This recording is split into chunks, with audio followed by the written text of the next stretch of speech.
Hi, I'm Colin and welcome to How to Paint Watercolours. So if you're ready, we'll get started and we'll paint this one. Hello again, welcome to Paint Watercolours with me, Colin. This is £140 Bockingford paper, rough, and I've just stretched the paper and I'm taking a damp brush and removing the excess water off it, and it will just leave a very thin film on the paper, which is what I want. And into that, this is Stallion orange, and I'm using Stallion paints today. I haven't used them for some time, and I think it's about time I did. And we're just gonna wipe some in here. You can use cadmium orange for this if you don't use Stallion paints. It's not really a problem. This is a mixture of indanthrene blue and cobalt blue, and we're just going to put some here. Bring it into the orange, some into the land as well. A touch more. Remember, it will dry lighter. And into the top part of the sky we have alizarin crimson lake and Stallion orange with just a touch of indanthrene blue, and we're just going to bring that in here at the top. Okay, and then we're going to bring all this together. Same down here. It's not really important in the land because that is going dark, and what I'm hoping you get from these series of paintings, as I said before, is your use of colour, its strength, how strong you use it, and how you can have a really colourful background. Now, this is the first initial wash, which now must be allowed to settle, and as you can see the shine on the paper, that has to disappear so it looks like velvet, and then we will add other colours.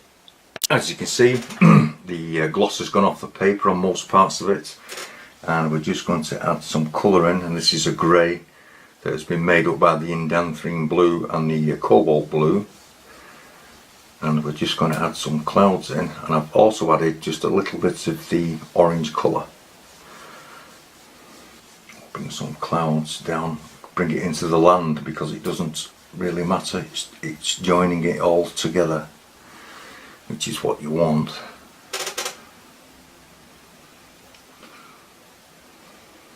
Just make interesting shapes, and as you can see there's a slight red tinge to this. Use any brush of your choice, what you feel you're comfortable handling. And I actually just want to soften a few cloud edges on the bottom where it's dried off a little bit. Soften the edges off.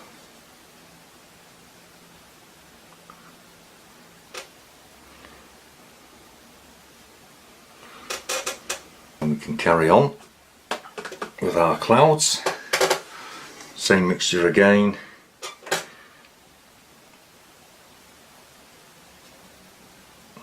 Some interesting shapes.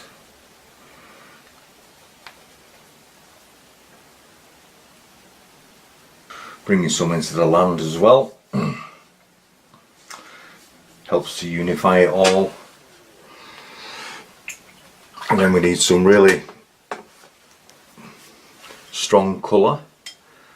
This is a darker grey, it's the same indanthrene blue and cobalt blue, but this has burnt sienna in it with no red, and we're just going to bring this in at the top.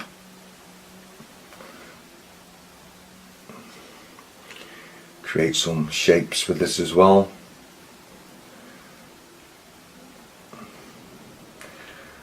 Bring it into your other cloud mixture, leaving some of the orange to show through, darkening it in the corners to help bring your eye into the painting. And like I said, you can see how rich and dark that colour is. Also bringing some of this in as well.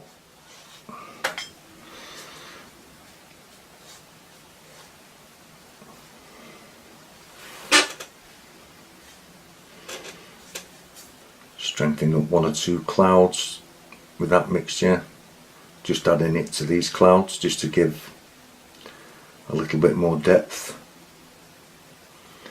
but not everywhere in them. You still want some of the original colour to show through.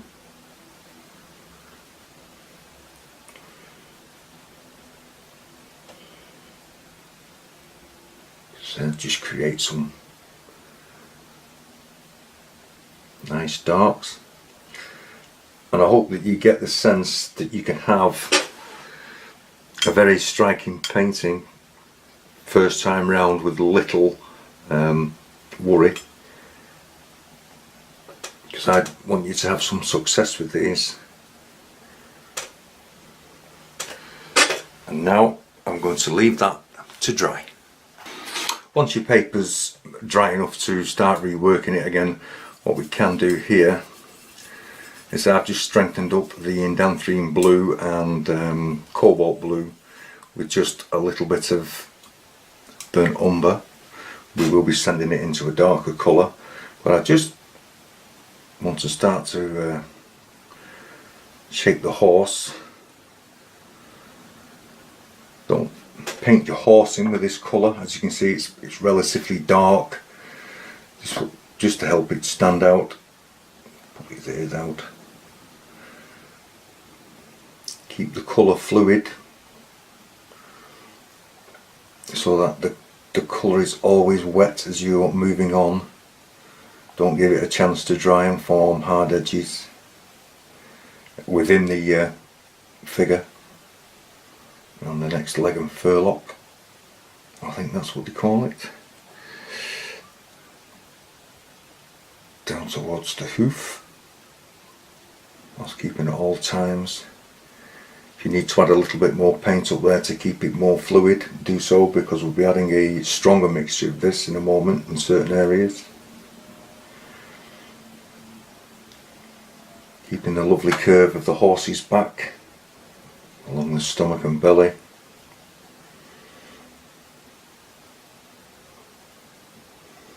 And I'm just going to leave it short of bringing it into the land at this moment in time, because I want to bring the horse and the land together so they actually merge.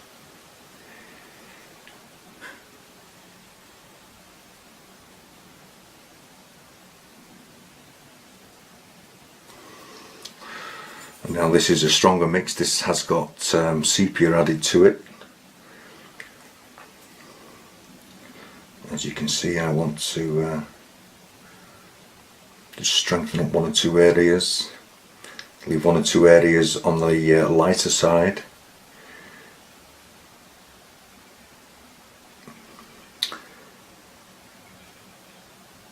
This will add a bit of shape to your horse as we go. Putting the post in, which I've made probably just a little bit too short, so I can bring that out.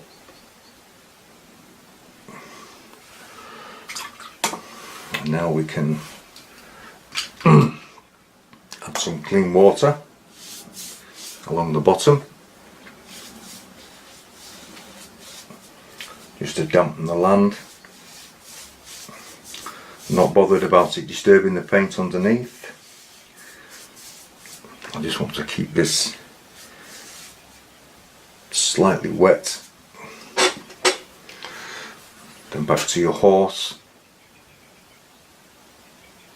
And pull your horse into the ground.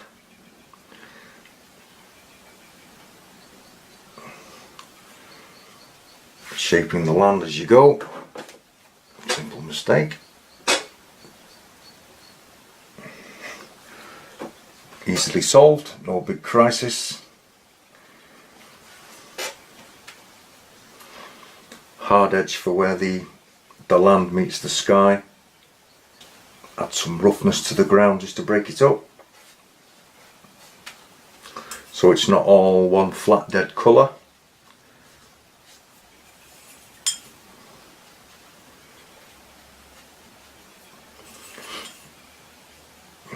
Use any brush you feel comfortable. I'm using a small round because it was in my hand when I did the horse, otherwise I would have changed to a bigger brush, but I don't feel the need.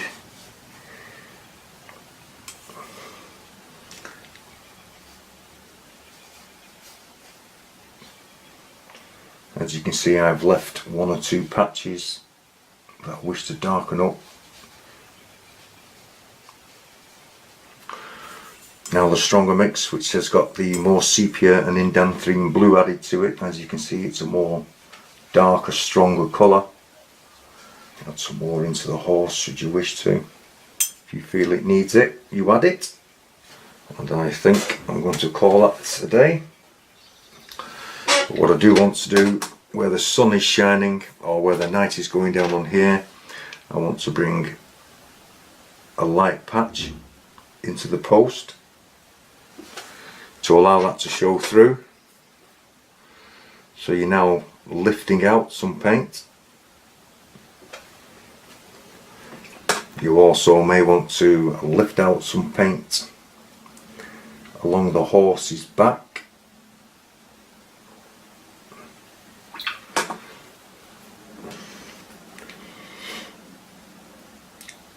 This will leave some colour. It will tend to backfill. You may have to do it once or twice, but you're just removing some colour to allow the undercoat, which is of the orange, to show through.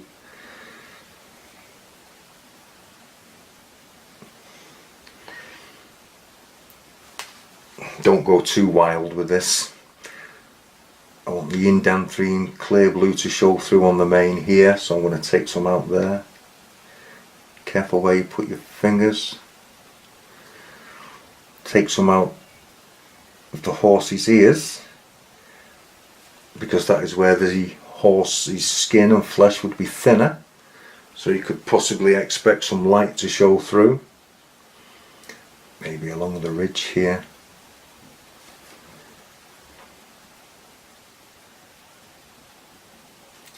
Just a little bit off the front of the legs.